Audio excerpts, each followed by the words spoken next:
एक बार की बात है, एक शेरनी ने जंगल में एक बच्चे को जन्म दिया और जन्म देते समय ही उसकी इसी जगह मृत्यु हो गई। उतने में ही उधर से कई सारे भेड़ गुजर रही थी। तभी वह शेर का बच्चा, जिसने अभी अभी इस दुनिया में कदम रखा था, उन भेड़ों के साथ मिलकर चला गया और उन भेड़ों के साथ रहकर वह खुद को भी एक भेड़ ही समझने लगा था। उसने कभी मांस नहीं खाया और भेड़ों के साथ मिलकर घास खाने लगा था। उसे कुछ आइडिया ही नहीं था कि एक शेर कैसे रहते हैं और कैसे अपनी जिंदगी गुजारते हैं, और उसे यह तक नहीं पता था कि वह एक शेर है, क्योंकि उसके चारों तरफ भेड़ ही रहने लगा था। उसने कभी शेर की तरह जिया ही नहीं। फिर समय गुजरा और वह शेर का बच्चा एक यंग शेर बन गया। फिर अचानक एक दिन बूढ़ा शेर शिकार के लिए निकला। जब उस बूढ़े शेर ने भेड़ों के साथ यंग शेर को देखा तो उसे अपनी आंखों पर विश्वास नहीं हो रहा था। उसने देखा कि एक यंग शेर भेड़ों के साथ घूम रहा है। उसने पहले कभी ऐसा नहीं देखा था।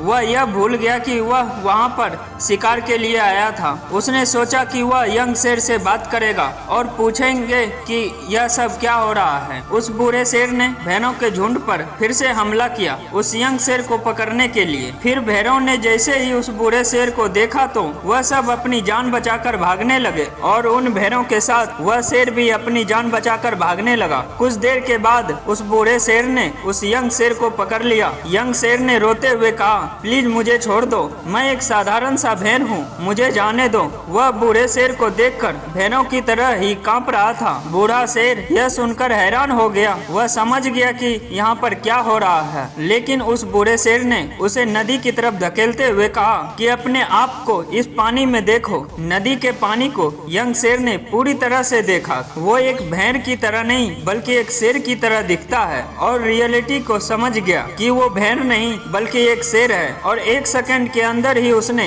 एक शेर की तरह दहाड़ की। उसकी दहाड़ सुनकर पूरा जंगल हिल गया। उसने अपने आप को पहचान लिया, अपनी पावर को पहचान लिया, और तभी उसने अपने आप में एक ऐसी एनर्जी महसूस की जो उसने आज से पहले कभी नहीं की थी। फिर उसने सोचा कि एक भेड़ की तरह जीना रियलिटी नहीं थी, वह सिर्फ एक मेंटली कॉन्सेप्ट था और वो रियलिटी को जान चुका था। इस कहानी से बहुत ही डीप मैसेज निकलकर सामने आता है। अपने अंदर से उस वीकनेस को निकालो जो आपके अंदर झूठ बोलकर बैठा दी गई है। आप भी एक शेर की तरह अपनी लाइफ में कुछ भी कर सकते हैं, क्योंकि इस कहानी की तरह आप भी उसी भेड़ के साथ रहकर उनकी ही तरह बनने की कोशिश करते हैं। जिस दिन आप इस भेड़ की जाल से निकल गए उस दिन आपको कोई नहीं रोक पाएगा, कोई भी आपको आपकी सक्सेस की राह से नहीं भटका पाएगा। तो फिर देर किस बात की, उठो और फटाफट एक्शन लो और हमारी अगली वीडियो के लिए चैनल को सब्सक्राइब करो। धन्यवाद।